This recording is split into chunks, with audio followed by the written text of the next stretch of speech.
My own family orchestrated an intervention to cut me off, for the sake of the family. Too bad they had no idea about the hidden business I owned. Start with a dramatic, slightly incredulous tone, then a hint of triumph. Imagine your own family, the people who are supposed to love you unconditionally, staging an intervention to disown you. That's what happened to me. They called it, for the good of the family. Little did they know, the hobby they dismissed was actually a multi-million-dollar business, and they were about to regret everything. Shift to a more reflective, slightly bitter tone. The text message from my mother was crystal clear.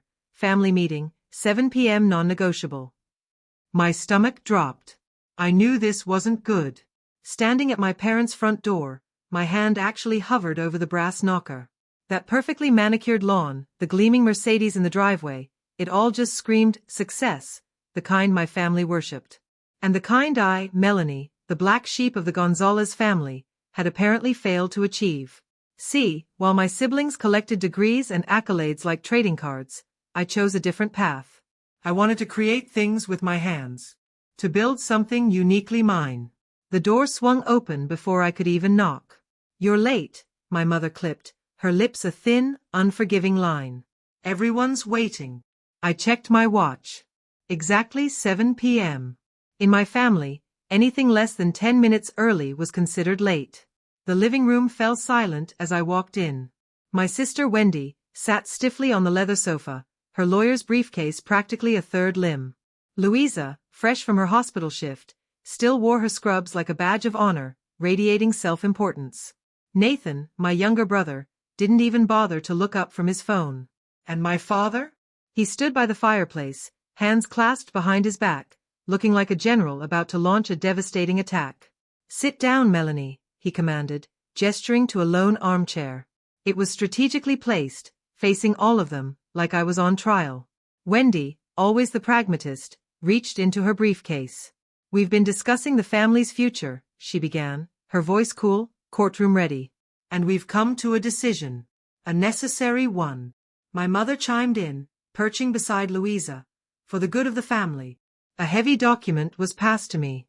The legal jargon was dense, but certain phrases jumped out, burning into my vision. Formal dissolution of familial ties, relinquishment of inheritance rights, termination of family association. My voice came out as a whisper. You're disowning me? Nathan finally looked up, his face devoid of emotion. It's not personal. It's business. Business? I actually laughed. It was a harsh, bitter sound in that silent room. I'm your daughter. Your sister. How is this not personal? Your choices reflect poorly on the family name, my father stated flatly. Your little craft hobby. My business, I corrected, my voice gaining strength. Making trinkets in your apartment isn't a business, Louisa scoffed, a sneer on her face. It's embarrassing. Do you know how it feels when my colleagues ask what my sister does? We've given you every opportunity, my mother piled on. The best schools, connections, resources. And you've thrown it all away to play with glue and glitter. I looked down at the paper again, my hands surprisingly steady. Deep down, a part of me knew this was coming. Years of subtle jabs, disappointed sighs, and backhanded compliments had inadvertently prepared me. They'd never understood me. They'd never even tried. Where do I sign? My mother blinked. She'd expected tears, I think. Or pleading. Melanie, if you just reconsider your choices. Where do I sign? I repeated, cutting her off. Wendy, ever efficient, pointed. Initial here. And sign here. There's a notary waiting in the study. 10 minutes later, it was done. The notary left. I was no longer officially a Gonzalez. But instead of devastation, a strange sense of lightness washed over me. The crushing weight of their expectations, their constant judgment, their relentless disapproval, it all just lifted. I hope you understand, my father said as I turned to leave. This is for the best. I stopped at the door, turning back one last time, taking in their faces. These were the people who were supposed to love me unconditionally. You know what's funny? I said, a slow, dangerous smile forming. You're so worried about the family name, about success and reputation, but you have no idea what I've actually built. You never even bothered to ask. Melanie, My mother started, her voice a warning. No, I cut her off. You've made your choice. Now you get to live with it. The door closed behind me with a soft click, a sound far too gentle for the magnitude of what had just happened. My phone buzzed in my pocket, a notification from my business account. Another major order. My monthly revenue had just soared well into 6 figures again. I smiled as I walked to my car, thinking about the mountain of orders, the upcoming collaboration with a major retailer, and the feature article being written about my innovative approach to sustainable crafting. They wanted to cut me off? Fine. They'd learn soon enough what they'd truly thrown away. Success, after all, is the sweetest revenge. As I drove away from the house I'd grown up in, I didn't feel sadness. I didn't feel anger. I felt something else entirely.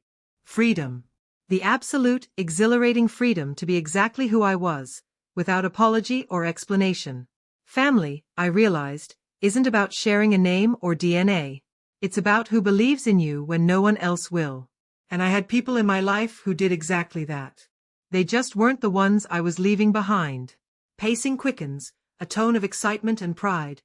You did what? Mara nearly spilled her coffee across my workshop table. It had been 3 days since the disownment, and I'd finally managed to tell my best friend. I signed the papers. Without arguing, I said, carefully applying gold leaf to my latest creation. You should have seen their faces. They expected tears, begging, maybe a full-blown dramatic breakdown. But your inheritance, Mel. The family connections. All of it just gone. Mara was genuinely distraught for me. I set down my tools and looked at her directly. What inheritance, Mara? A share in a car dealership I never wanted? The privilege of being told I'm a disappointment at every single family dinner. Just then, Ezra burst through the door, his laptop clutched to his chest like a lifeline. My marketing guru and business partner always had the perfect timing. Mel, you need to see this. He practically spun his laptop around, shoved it in front of us. Our latest collection just got picked up by Style and Home magazine. They're calling you the artisan revolutionizing sustainable home decor. Mara peered at the screen, her eyes wide. Holy, Mel. These numbers. Is that really how much you're making? That's just last month, Ezra grinned, a glint in his eye. Wait until they see what we've got planned next. The eco-friendly packaging initiative alone is going to. My phone buzzed. Another order notification. Then another. And another. What's happening? I asked Ezra, a thrill shooting through me. He refreshed his browser. The article just went live. We're trending on social media. The entire sustainable living community is going absolutely crazy over your recycled material techniques. I walked to the wall of shelves, looking at my latest pieces, handcrafted home decor made entirely from reclaimed materials.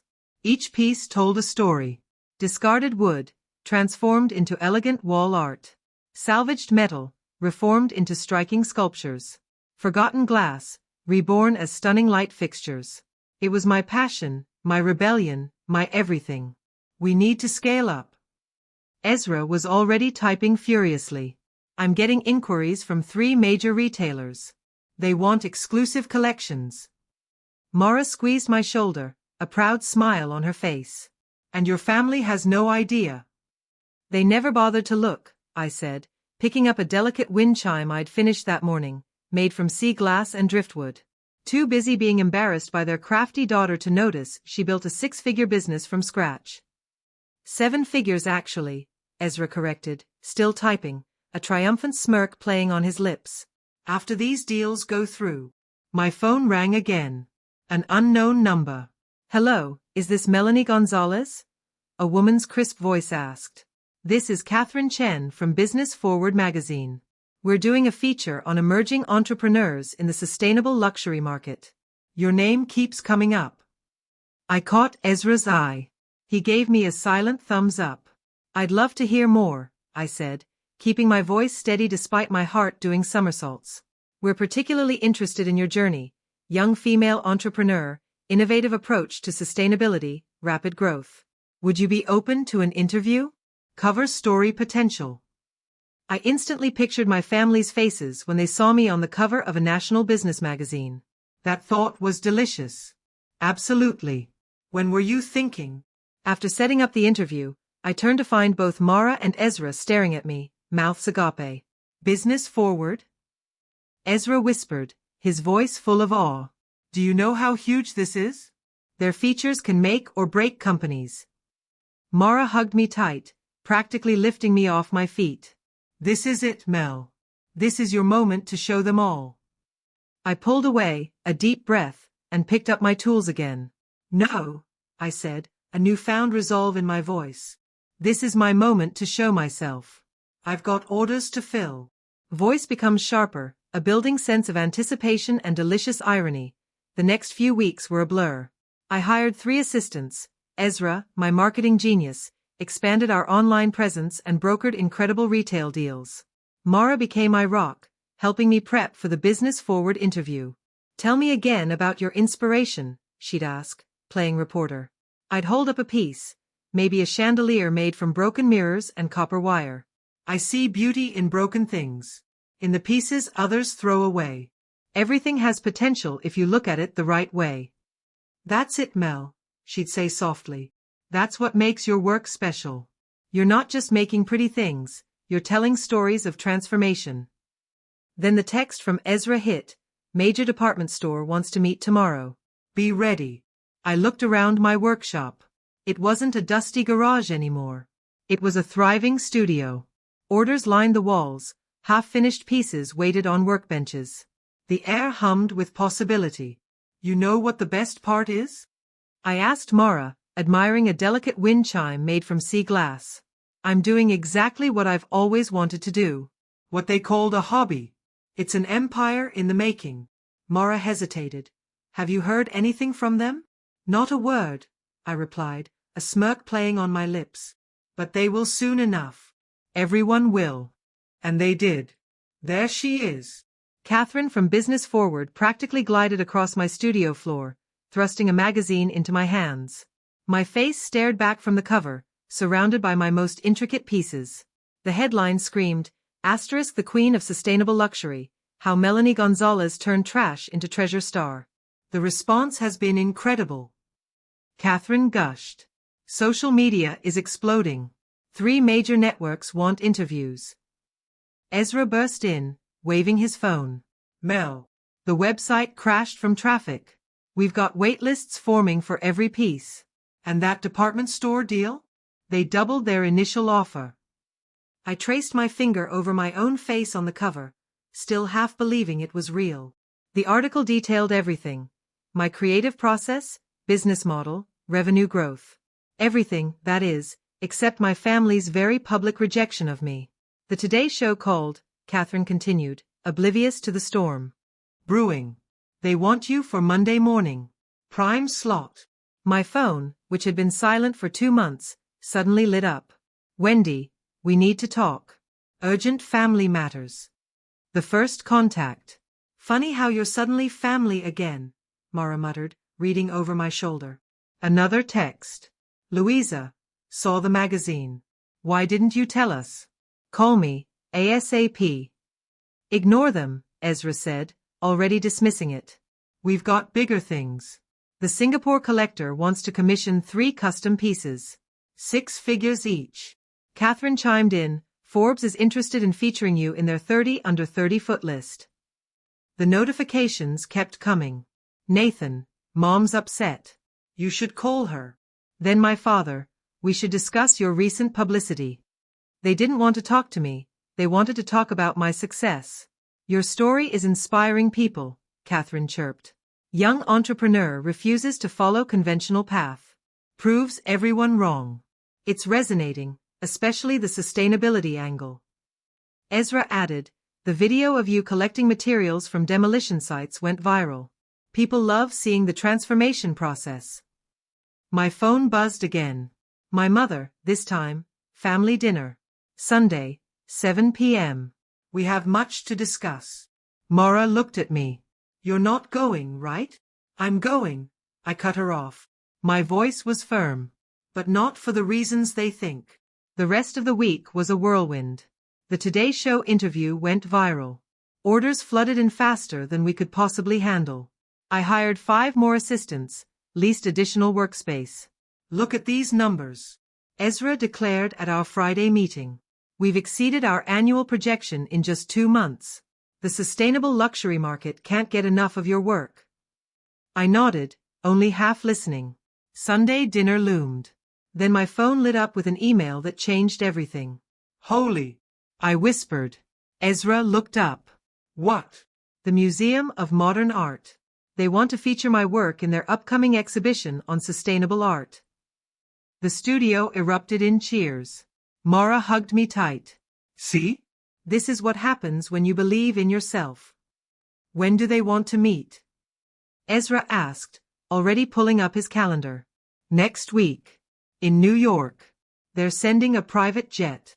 Sunday arrived too quickly. As I pulled up to my parents' house, all their cars were already there. The whole family. Right on time, as usual. My phone buzzed one last time, a message from Catherine, breaking news. Your Business Forward feature just won us Magazine's Story of the Year. Congratulations. I smiled, tucking the phone away. Perfect timing. The door opened before I could knock. My mother stood there, looking exactly as she had the night they disowned me, except now her eyes held something new, raw desperation. Melanie, darling. She stepped forward for a hug. I didn't return it. We've missed you. Behind her, I saw the rest of the family in the living room. Wendy with her briefcase again.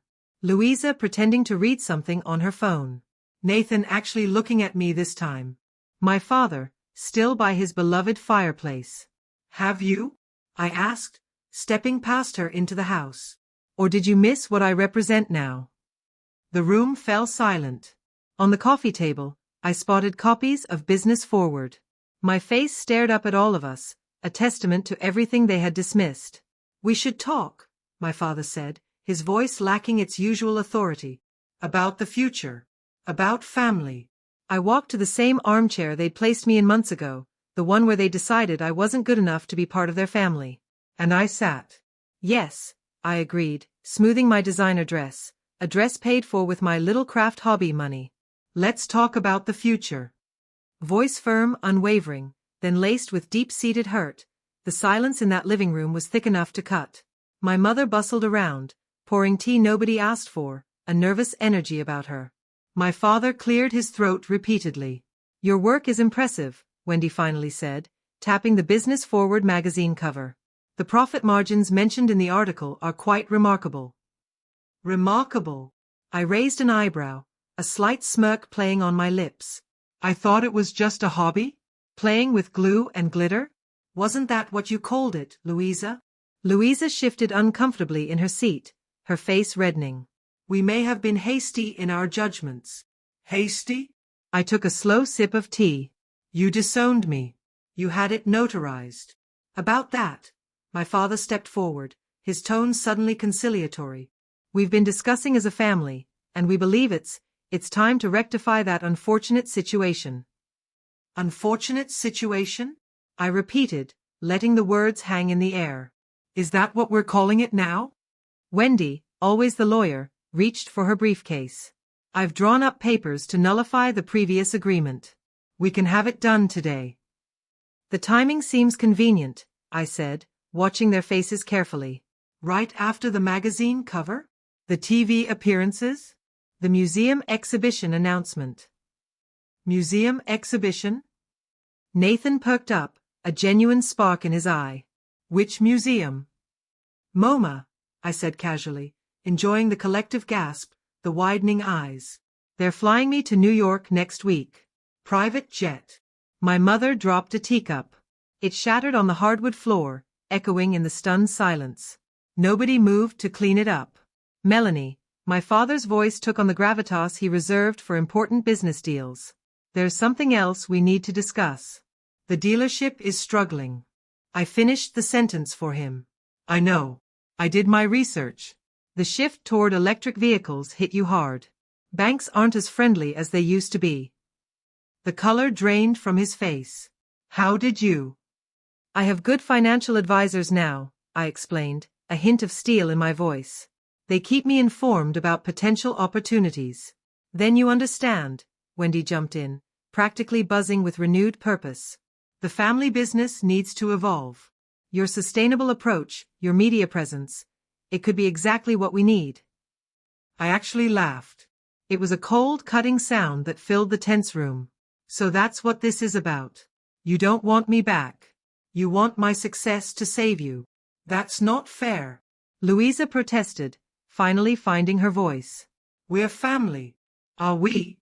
I stood up, walking to the fireplace where years of family photos still hung. None of them, of course, included me. Because 3 months ago, in this very room, you made it very clear that I wasn't family anymore.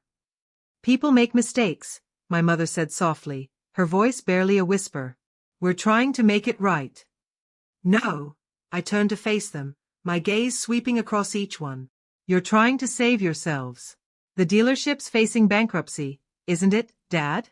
And Wendy, that partner position you were promised?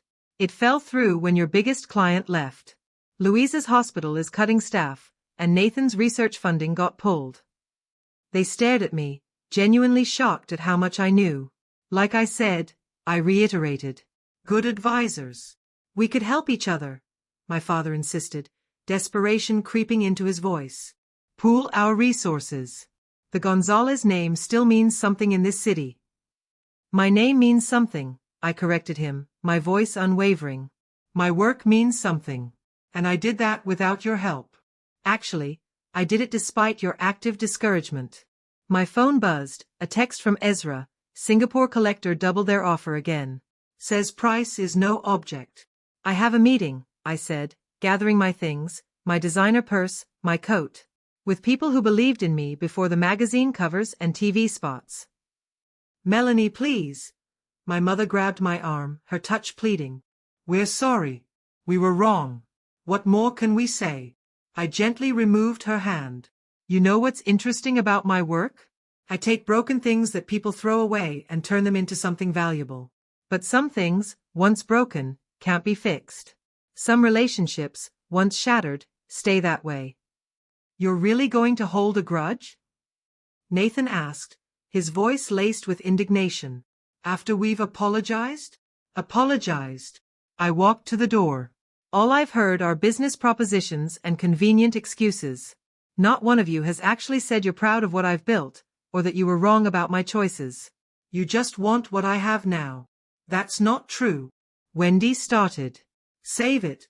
I cut her off. Keep your legal papers and your business proposals. I'm doing fine on my own.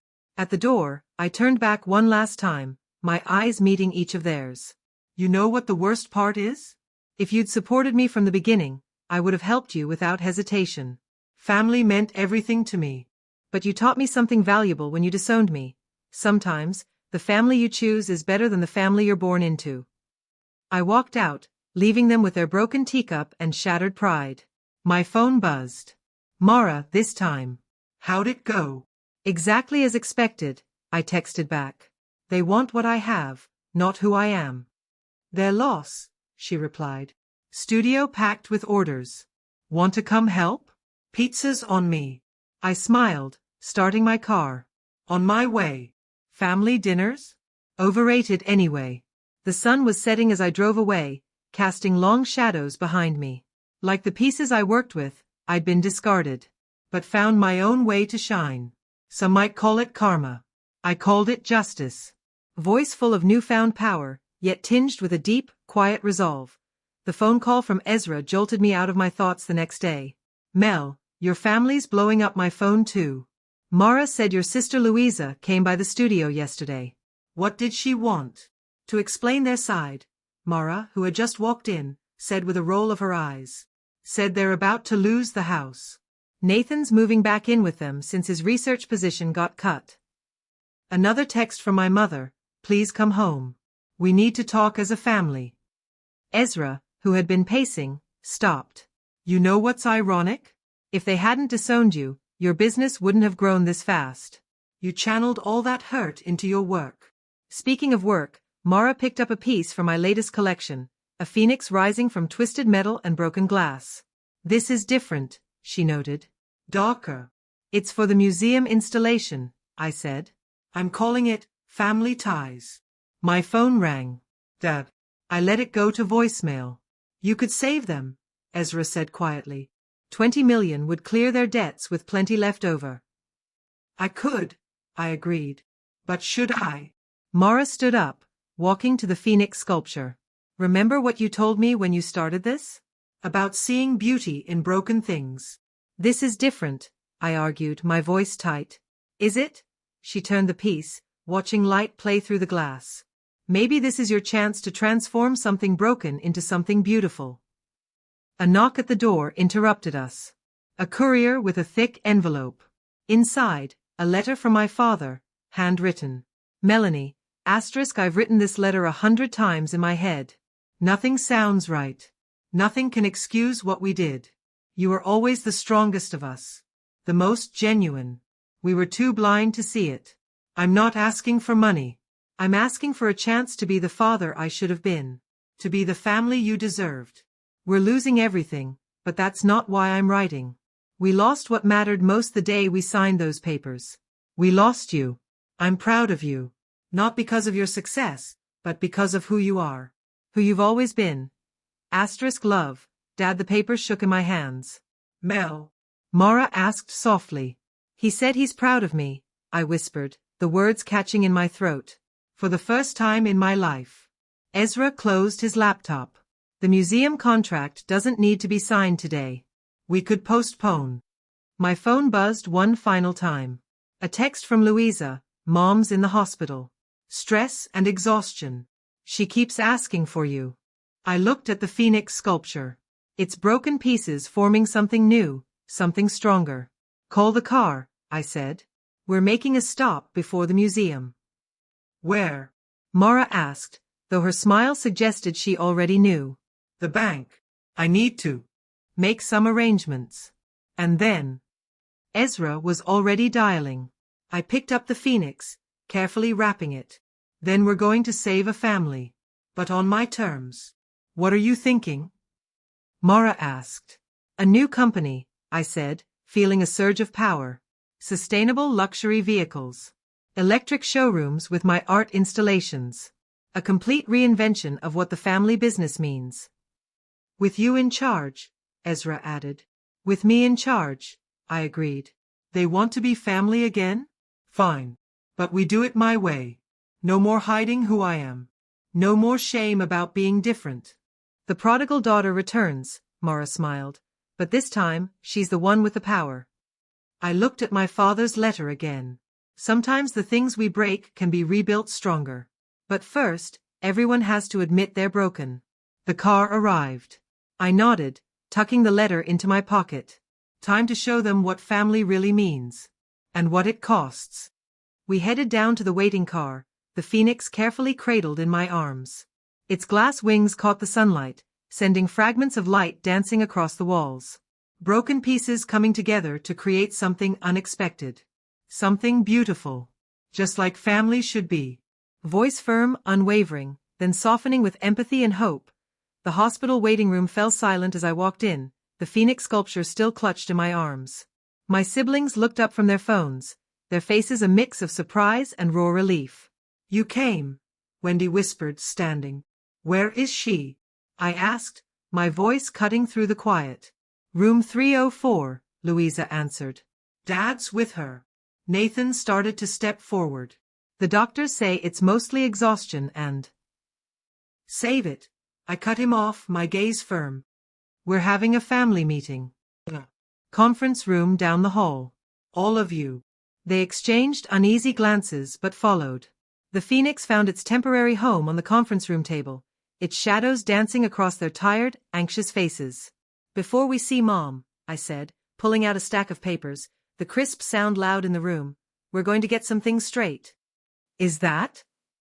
Wendy started, recognizing the legal documents. A new company structure? Yes. I laid out the papers. The dealership gets restructured into Phoenix Electric, sustainable luxury vehicles. I'll clear the debts, invest in electric infrastructure, and integrate my art installations into the showrooms. Their eyes widened at the staggering numbers. But, I continued, my voice unwavering, there are conditions. Of course there are, Nathan muttered under his breath. First, I'm CEO. Non-negotiable. Dad becomes chairman emeritus, advisory role only. Each of you gets shares based on your contribution to the new vision, not family ties. Wendy reached for the papers, her lawyer's instincts kicking in. I pulled them back. I'm not finished. Second condition, the old family dynamics die today. No more judgment about life choices. No more forcing people into boxes they don't fit in. Is this revenge? Louisa asked quietly, her voice tinged with accusation. No. I picked up the phoenix, feeling its cool weight. It's resurrection. But first, you need to understand what you did. I faced each of them, letting my gaze linger. Wendy, you drafted the papers to disown me. Louisa, you mocked my little hobby every chance you got. Nathan, you couldn't even look at me that night. My voice hardened. Each of you chose status over sister. The room fell silent, the hum of the fluorescent lights suddenly deafening. We were wrong, Wendy whispered, her composure finally breaking. Say it louder. We were wrong. She stood up, tears in her eyes. I was wrong. I let my own insecurities about success blind me. You built something amazing while I chased other people's definitions of achievement. Louisa joined her, her face streaked with tears. I was jealous. You had the courage to follow your passion while I followed expectations. I'm so sorry, Mel. Nathan, who had remained seated, finally spoke.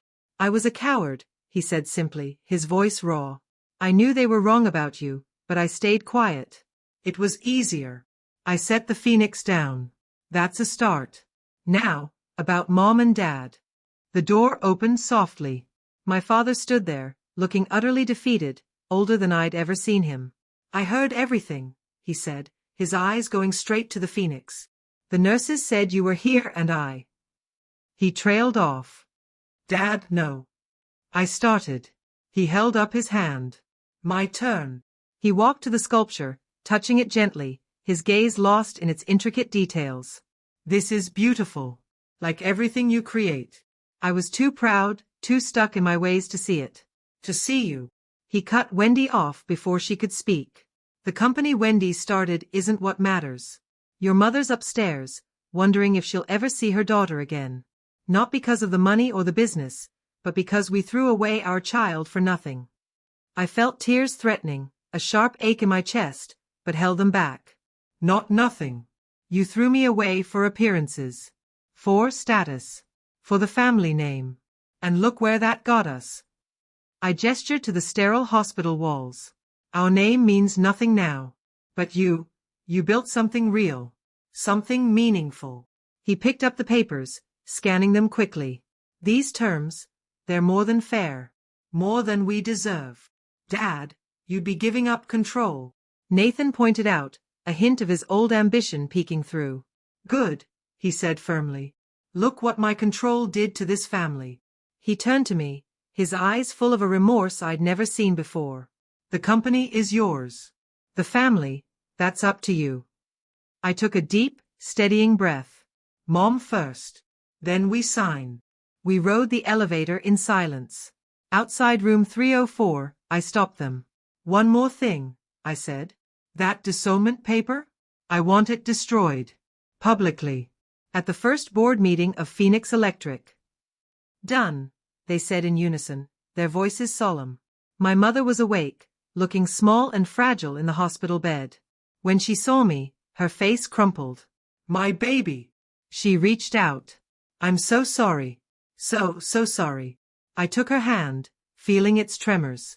I know, Mom. I know. We can't take it back, she said through tears. But can we try again? Please. I looked around at my family.